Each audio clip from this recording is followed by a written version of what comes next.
출애굽기 20장 18절로 21절 말씀 우리 교독하겠습니다. 뭇 백성이 우레와 분교와 나팔 소리와 산의 연기를 본지라 그들이 볼 때에 떨며 멀리 서서 모세에게 이르되 당신이 우리에게 말씀하소서 우리가 들으리이다. 하나님이 우리에게 말씀하지 말게 하소서 우리가 죽을까 하나이다. 모세가 백성에게 이르되 두려워하지 말라. 하나님이 임하심은 너희를 시험하고 너희로 경외하여 범죄하지 않게 하려 하실지니라. 백성은 멀리 서고 모세는 하나님이 계신 무덤으로 가까이 가니라. 아멘. 앞에 사진이 있죠. 이 사진은요, 저희 집 앞에 화단에 있는 곳에서 꽃이 피어가지고 제가 찍어놓은 것입니다. 네, 이 꽃 무슨 꽃인지 아시죠? 양귀비. 네, 꽃양귀비입니다. 되게 예쁘죠? 네. 새빨갛게 피어있는데, 네, 꽃양귀비. 이거는 마약 성분이 있는 게 아니라 그냥 꽃으로 보기 위해서 개량된 그런 꽃인데요. 진짜 양귀비 아니고. 네, 되게 예쁘죠? 양귀비. 근데 이게 목머리가 저 있을 때는 이렇게 꼬부라져 있어요. 이게 머리가 되게 무거운가 봐요. 그런데 꽃이 필 때 이게 모가지가 이렇게 쫙 들면서 살짝 이렇게 펴요. 신기하죠? 너무나 놀랍습니다. 이거 볼 때마다 너무나 기쁘고, 야, 너무나 예쁘다. 이렇게 마음에 또 위안도 되고 즐거움이 찾아옵니다. 근데 한번 생각해 봤으면 좋겠습니다. 이렇게 예쁜 꽃을 보는데, 그런데 이 예쁜 꽃을 보기 위해서 네가 이것도 해야 돼, 저것도 해야 돼, 많은 것들을 해야 된다라고 생각하면 여러분 이 꽃을 볼 수 있을까요? 없을까요? 제가 이 꽃을 보기 위해서 땅을 파가지고 씨앗을 심고 거름도 주고 물도 주고 날씨가 추울까 더울까 막 이런 것 근심하고 염려하면서 수일을 지내가지고 이것을 꽃이 피웠는데 내가 그런 수고와 노력 다 해가지고 이 꽃을 볼 수 있어.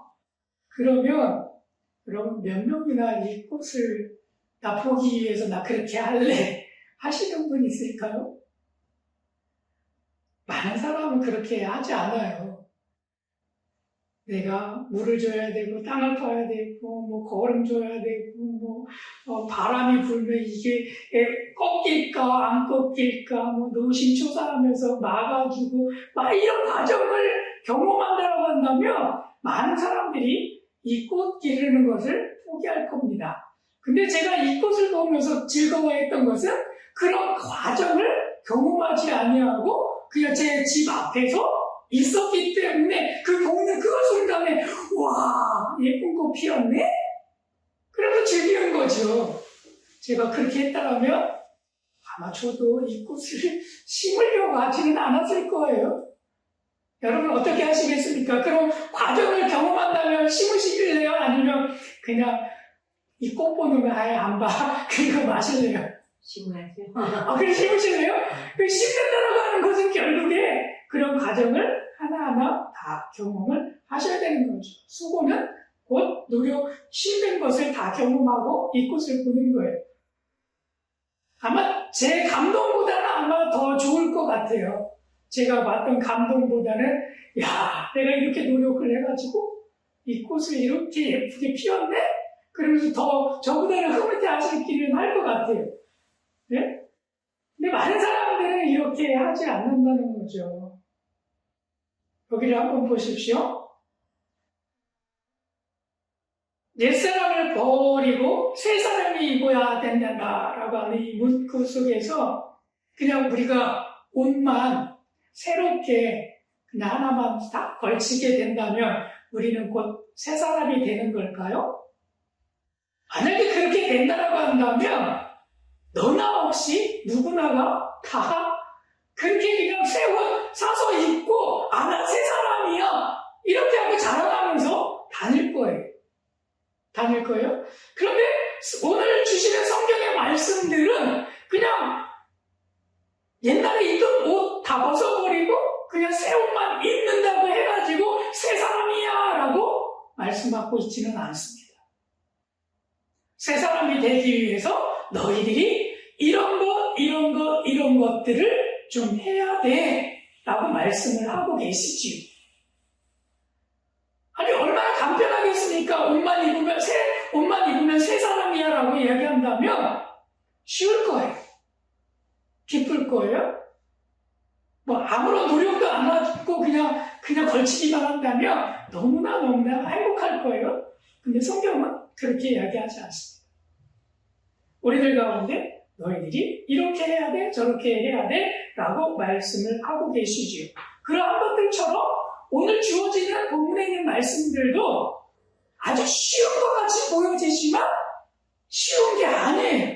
그 과정들을 하나를 경험해야지만이 이루어질 수 있는 그런 모습들로 비춰지고 있습니다. 특별히 어떤 모습에서 그렇게 되느냐 하면 이 18절부터 21절까지 우리가 읽었지만 이 앞에 있는 말씀들은 다 어떤 말씀이냐 하면 십계명에 관련되어진 말씀이에요. 그러니까 이 십계명의 하나하나를 보면 너는 나 외에는 다른 신을 내게 두지 말아라. 그리고 너를 위하여 새길 우상을 만들지 말고 하늘의 것이나 땅의 것이나 우상들을 만들지 말아라. 그 어떤 형상도 만들지 말아라 말씀하시죠. 그리고 너는 내 하나님 여호와의 이름을 망령되게 또 부르지도 말아라. 그리고 안식일을 기억해서 거룩하게 지켜라. 그리고 내 부모를 공경하고 살인하지 말고 간음하지 말고 도둑질하지 말고 내 이웃에 대하여 거짓 증언하지 말아라. 내 이웃의 집의 것을 탐내지 말아라. 이런 말씀들이 기록이 이 앞에 있는 구절들의 말씀이에요. 근데 생각해보세요. 이 말씀을 언제 주셨느냐 하면 하나님께서 출애굽을 시키고 나서 그리고 나서 이스라엘 백성들에게 완전하게 너희들이 이것을 지키면서 살아라 라고 하시면서 주신 하나님의 말씀의 계명인 거예요. 그러다 보니까 아니 하나님께서 애굽에서 출애굽을 시키시면서 그 애굽에서 삶을 살아가던 곳에서 하나님께서 구원해 주셨는데 그 은혜가 감사하지요. 우리가 그냥 꽃을 보는 것으로 그냥 너무나 만족해야 되는데 하나님은 그 꽃을 보는 것으로 만족하지 아니하시고 너희가 이 꽃을 보기 위해서는 이렇게 행동을 해야 돼 라고 하면서 십계명을 다 내놓으신 거예요. 그 사람들이 이스라엘 백성들이 아니 쉬운 줄 알았는데 이걸 보니까 쉬운 게 아닌 거예요. 도저히 이것을 할 때에 이게 너무나 어렵게 다가오는 하나님의 말씀인 거예요.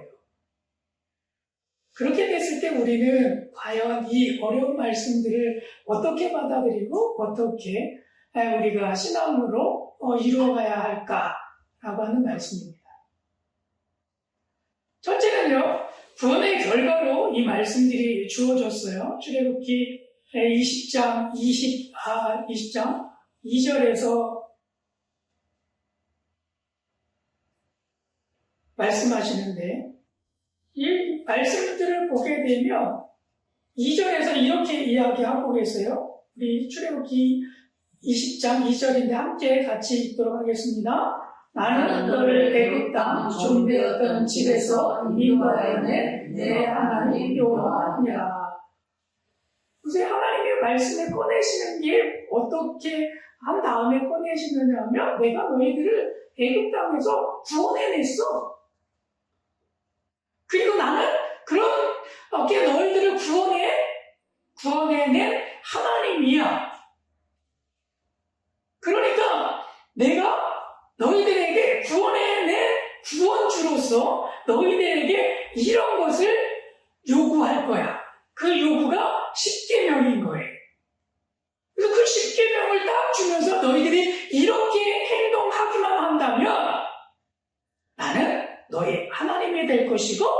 너희들은 나의 백성이 될 거야. 이렇게 말씀하고 계세요.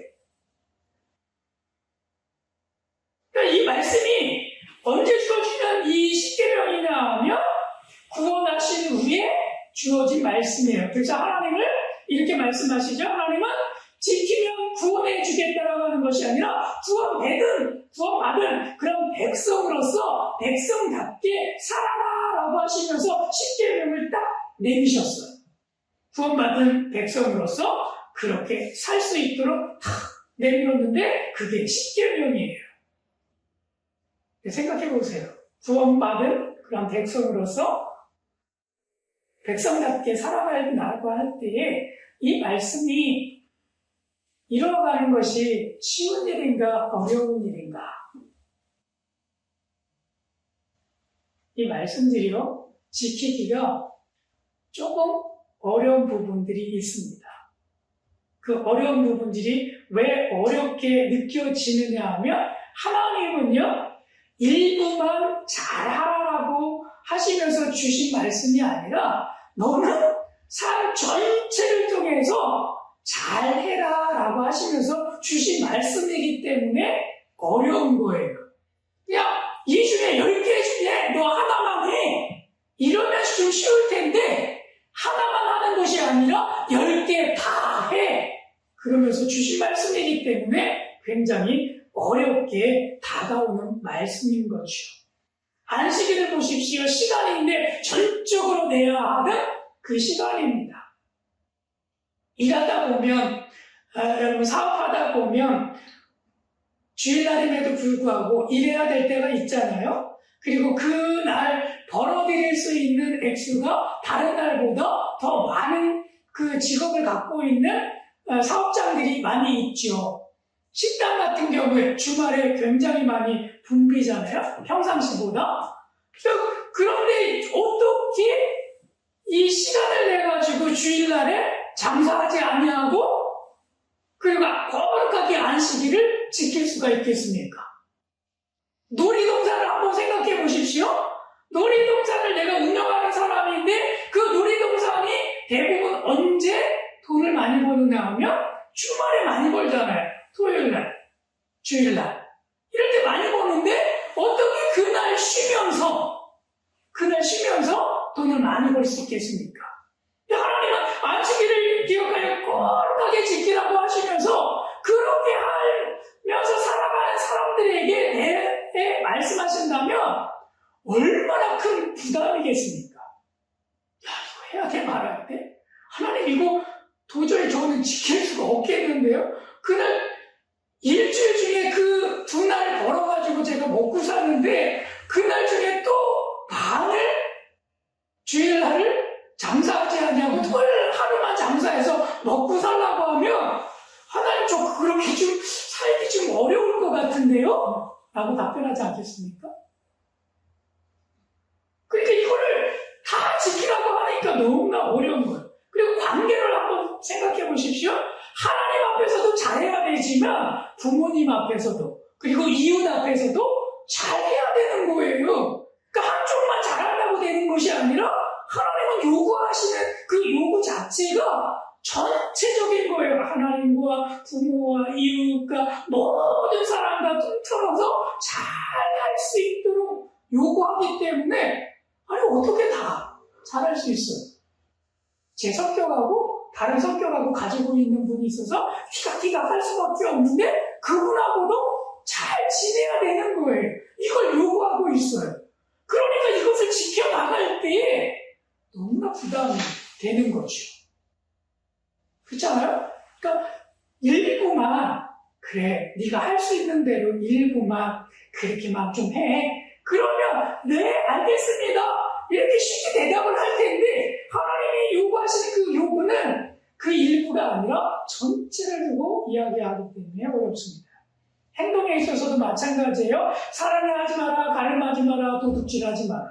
이 행동도 전체적인 거예요. 하나만 이 부분에 있어서만 잘해가 아니라 행동하는 모든 것도 똑같다는 거예요. 그래서 내면적인 것도 마찬가지예요. 탐심에 대해서 이야기를 하는데 이 내면적인 것도 전체적으로 이야기를 하고 있기 때문에 어떻게 말해보면 쉬운 것 같으면서도 너무나 어렵게 다가오는 말씀이라는 거죠. 그래서 하나님은 일부만 잘 해라라고 아니라 삶 전체를 요구하고 계시기 때문에 이것이 우리가 백성답게 살아갈 때에 너무나 지키기 어려운 하나님의 말씀처럼 다가온다는 거예요. 또 두 번째로는 이런 것들이 있습니다. 외형이 아니라 본질을 요구하시기 때문에 굉장히 어렵게 느껴져요. 외형은 어떤 겁니까? 그냥 들키지 않으면 괜찮아 하고 그냥 넘어갈 수 있잖아요. 그리고 최소 기준만 넘으면 된다라고 생각하면 아주 쉬워질 수 있어요. 이것은 아주 외형적인 것들이에요. 도둑질을 하더라도 다른 사람한테 들키지만 않으면 되는 거예요. 훔치더라도 다른 사람한테 들키지만 않으면 내가 훔쳤는지 안 훔쳤는지 몰라요. 그렇지 않습니까? 그런데 하나님이 원하시는 것은 무엇이냐면 본질이에요. 아예 그렇게 하지 않는 것. 그것을 요구하기 때문에 마음속에서부터 그렇게 하려고 하는 생각조차 하지 말아라 라고 말씀하시기 때문에 너무나 어려운 거죠. 그죠? 외형으로는 들키지 않으면 괜찮아. 최소 기준만 넘으면 돼. 라고 하지만 우리가 마음적으로까지도 생각하는 것까지도 하나님은 그것을 고쳐라라고 말씀하시기 때문에 우리가 어렵게 다가오는 말씀들입니다. 세 번째는 이런 말씀 때문에 우리가 좀 더 어렵게 다가오는데 하나님을 드러내는 존재로서 살아라라고 요구하고 계시기 때문에 굉장히 이 십계명이 다가올 때 어려운 거예요. 왜냐하면 이스라엘의 삶은 곧 하나님의 성품을 드러내는 그런 삶이에요. 그렇기 때문에 네가 잘해야 하나님의 영광을 받으시는 거야. 그렇게 그냥 동등하게 취급이 되어지기 때문에 이 말씀을 지키는데 하나도 소홀함이 없이 아주 정확하게 지켜야 하는 100%가 되어야 하는 그런 것이기 때문에 이게 지키기가 너무 어려운 거예요.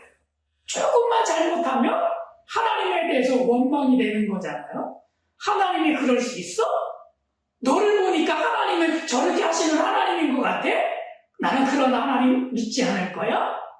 이렇게 다가오기 때문에 이스라엘 삶 그 자체가 하나님의 성품을 보여주기 때문에 어려운 거죠.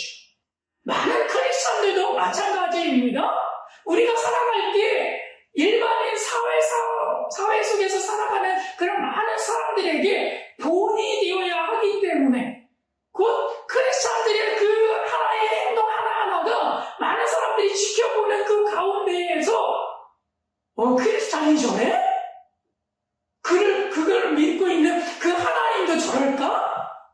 그런 의식 속에서 살아갔기 때문에 우리 그렇게 그런 모습을 비춰지지 않기 위해서 정확하게 거룩하게 하나님의 자녀답게 그렇게 살아가야 한다고 생각하면 너무나 괴롭고 힘든 거예요. 자녀 앞에서도 여러분 제가 크리스천으로서 살아가고 있어요. 근데 자녀가 볼 때 엄마 아빠는 늘 거룩해야 돼.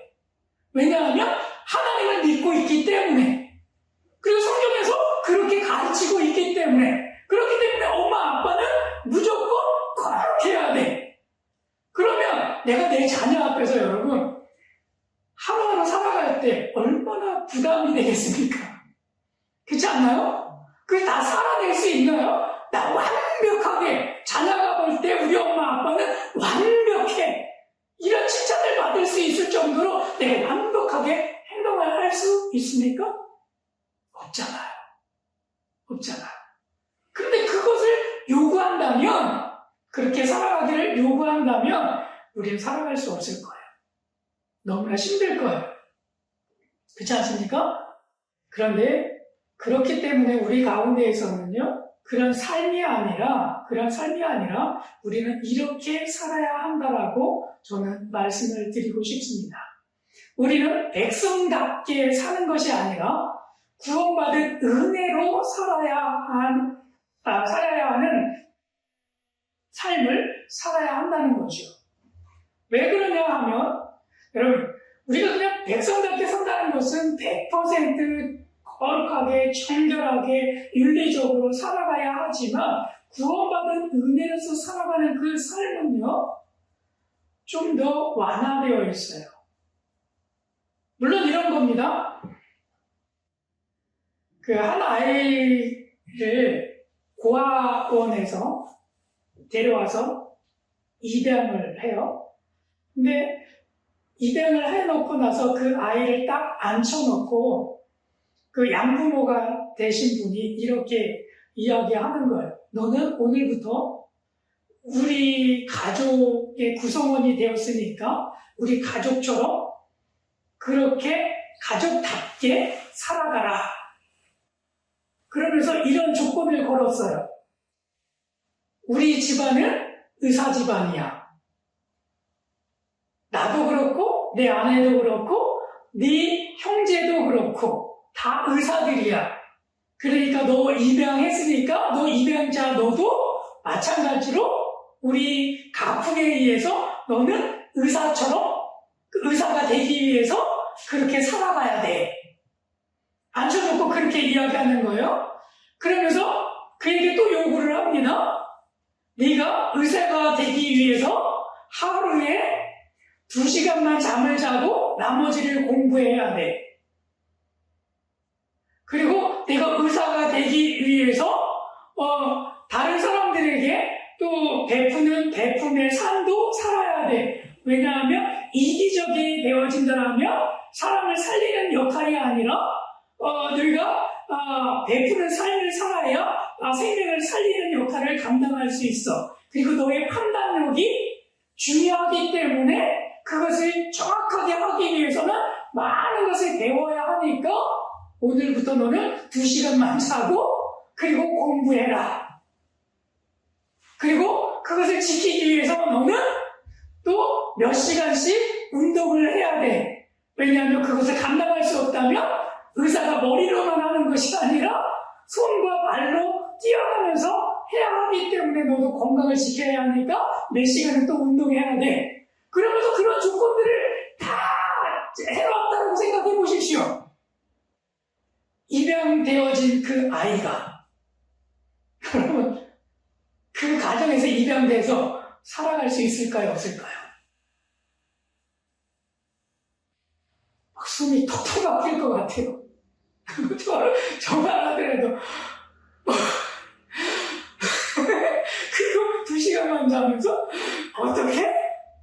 머리가 좋으면 또 따라가겠죠? 체력이 또 좋으면 나가겠죠? 근데 누구나가 다 그렇지 않잖아요? 근데 이걸 어떻게 하냐 말이에요.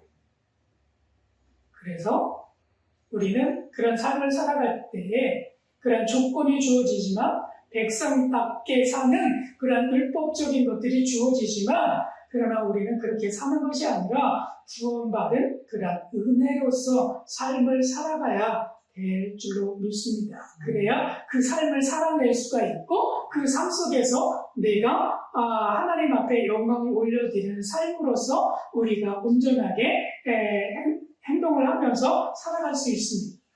왜 그러냐 하면 여러분 그 안에 은혜가 주어진다고 생각을 해보십시오. 내가 의사 직원에 가가지고 의사로서 되기 위해서 막 살아가야 되는데 은혜가 그 안에 있는 거예요. 하지만 너의 재능을 보니까 의사가 되는 것보다는 뭐가 되는 게 더 좋을 것 같아. 이렇게 그 양부모가 이야기를 해준다라고 생각해 보세요. 그러면 그 아이는 그 집안에서 살 수 있는 거예요. 그렇지 않습니까?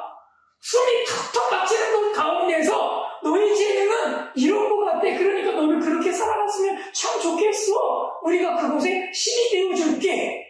이렇게 말씀하시면 우리는 너무나 할렐루야 하면서 그 집안에서 함께 더불어서 살아갈 수가 있어요.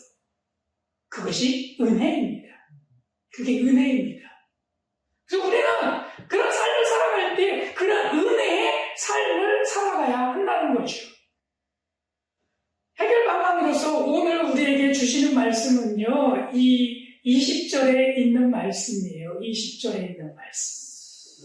그 말씀이 우리에게 들려주시는 말씀인데, 20절, 21절, 우리 함께 읽도록 하겠습니다. 시작.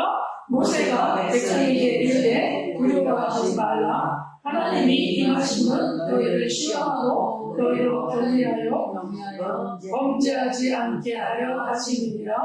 백성은 멀리 서 있고 모세는 하나님이 계신 흑암으로 가까이 가니라. 이 율법을 백성들에게 모세가 탁 내놓았어요. 그리고 딱 해니까 모든 사람들은 가슴이 탁 막힌 거예요. 이 소리를 듣자마자 가슴이 턱 막힌 거예요. 그러니까 양 아들을 삼아가지고 너는 우리 의사 집안이니까 이 의사가 되기 위해서 뭐 해야 돼? 라고 말하면서 탁 내놨을 때 그 양자가 마음이 그냥 탁 막히는 것처럼 이 이스라엘 백성들이 이 십계명을 듣자마자 가슴이 탁 막힌 거예요. 그 마음을 무엇으로 표현을 하냐면 두려움으로 표현을 하고 있어요. 두려움으로. 그래서 모세가 그들에게 두려워하지 말아라 이렇게 말씀하고 있잖아요. 그러니까 그 말씀을 십계명을 너희들이 지켜라라고 할 때 그 말씀을 듣는 순간 가슴이 탁 막히면서 두려움이 몰려오기 시작하는 거죠. 이거 어떻게 지켜? 이거 지키다가 못 지키면 하나님이 우리를 다시 몽둥이로 치시는 거 아니야? 우리를 구원해 주셨다가 다시 구렁텅이로 놓는 거 아니야? 다시 삶을 어렵게 하는 거 아니야? 그런 두려움들이 이 이스라엘 백성들 가운데 몰려오는 거예요. 그랬을 때에 그들 가운데 이 모세는 이렇게 이야기합니다. 너희로 경외하며 범죄하지 않게 하려 하십니다. 귀한 말씀 우리 가운데 주시는데 경외라고 하는 단어를 사용했어요. 경외. 하나님을 의식하면서 살아가는 건데 이 하나님을 의식하는 것은 하나님을 회피하면서 살아가는 것이 아니라 하나님을 더 가까이 하라는 뜻이에요. 근데 그 하나님이 우리 가운데 엄청난 것을 부담감으로 주셨잖아요. 엄청난 것을 부담감으로 주었는데 어떻게 그 하나님을 앞에 다가갈 수가 있겠습니까? 그렇잖아요? 근데 그 경외 앞에서는요, 하나님의 은혜가 있는 거예요. 그 경외로 말미암아서 하나님의 은혜가 주어지는 거예요. 그래서 그 경외 앞에서 그 하나님의 은혜가 주어질 때에 그래, 너희들이 이거 다 지킬 수 없어. 그러나 내가 너희들이 다 지킬 수 있도록 내가 도와줄게. 그리고 못 지켜나가는 부분에 있어서는 너의 재능이 그거는 아니구나. 그러니까 너의 재능이 이런 쪽에 있구나. 내가 그것을 이루어갈 수 있도록 도와줄게. 네가 꼭 의사가 되지 않아도 돼. 너는 이런 재능이 있으니까 이런 재능 쪽으로 되어져서 그 일을 잘 감당할 수 있으면 그것으로 나는 좋게. 그러면서 그것에 대한 은혜가 주어지는 거예요. 그것을 주어지는 거예요. 그렇게 되어질 때 그 하나님 앞에 나아가는 것들이 두려움이 아니라 경외이지요. 나는 그거 지킬 수 없었던 사람임에도 불구하고 하나님께서 나를 은혜를 주셔서 지킬 수 있게 하시는구나. 다른 길들을 나에게 또 주시는구나. 내가 100%가 아닌데 하나님은 내가 30%밖에 안 됐는데 나머지 70%가 될 때까지 참고 인내하면서 기다려 주시는 거구나. 그것이 나에게 주어진 은혜이구나. 그러면서 그것을 깨달으면서 살아가는 삶인 거예요. 그래서 우리는 하나님의 은혜로 살아가야 될 줄로 믿습니다. 아멘. 그래서 21절에 마지막으로 이렇게 이야기합니다. 백성은 멀리 서 있고 모세는 하나님이 계신 흑암으로 가까이 가니라. 백성들은요, 이것을 깨닫지 못하고요, 두려워서 하나님 앞에 가까이 가야 됨에도 불구하고 경외함으로 나가야 함에도 불구하고 나아가지 못해요. 그래서 우상을 섬기기 시작을 하는 겁니다.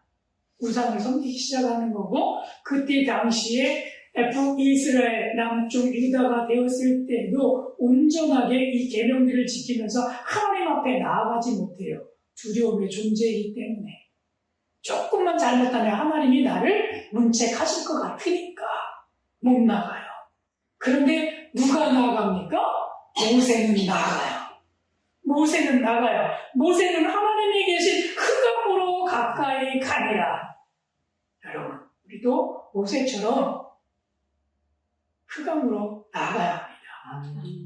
하나님을 멀리하는 것이 아니라 하나님을 더 가까이 함으로 경외함으로 나가야 합니다. 그 하나님은 우리에게 은혜를 베푸시기 때문입니다.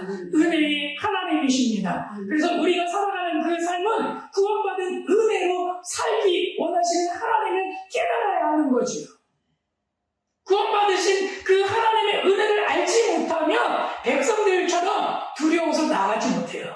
갈 수가 없어요. 이 계명 어떻게 지킵니까? 알 수 없어요. 근데 그 안에 하나님의 은혜가 있어요. 하나님의 은혜가 내가 깨달았어요. 그러면 우리는 두려움이 아니라 하나님을 경외함으로 나아가서 우리는 섬길 수 있습니다. 그러다 보면 이것도 이룰 수 있는 거죠. 쉽게면 그때 되면 이룰 수 있는 거예요. 그래서 우리의 삶이 그렇게 되어야 될 줄로 믿습니다.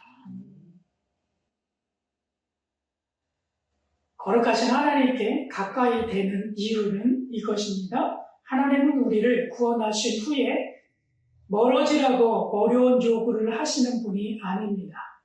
멀어지기 위해서, 너하고 나하고 떨어지기 위해서 십계명을 주면서 어렵게 만든 것이 아니래요. 오히려 가까이 와서 하나님을 닮아가라고 그렇게 부르시는 말씀으로 하나님께서 주어주신 말씀입니다. 그러니까 이 말씀을 우리는 은혜로 받아들이고 우리가 살아가야 할 줄로 믿습니다.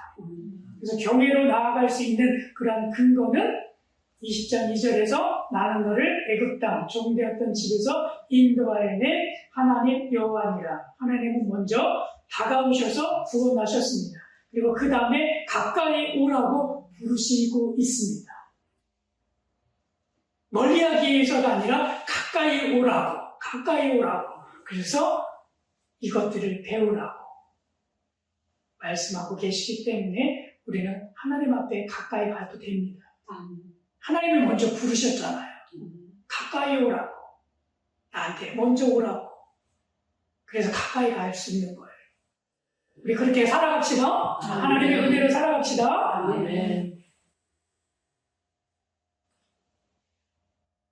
신약에서도 많은 곳에서 이렇게 이야기들을 해요. 하나님은 그 친밀감에 대해서 더 이야기하죠. 구약에서는 하나님과 백성과의 관계로서 이야기를 해요. 그런데 신약에 가게 되면 하나님과 아버지와 자녀로서 말씀을 하시죠. 우리 이 말씀 읽겠습니다. 요한복음 11장 52절입니다. 함께 읽습니다. 또 그 민족만 위할 뿐 아니라 흩어진 하나님의 자녀를 모아 하나가 되게 하기 위하여 죽으실 것을 미리 말씀을 하시니라.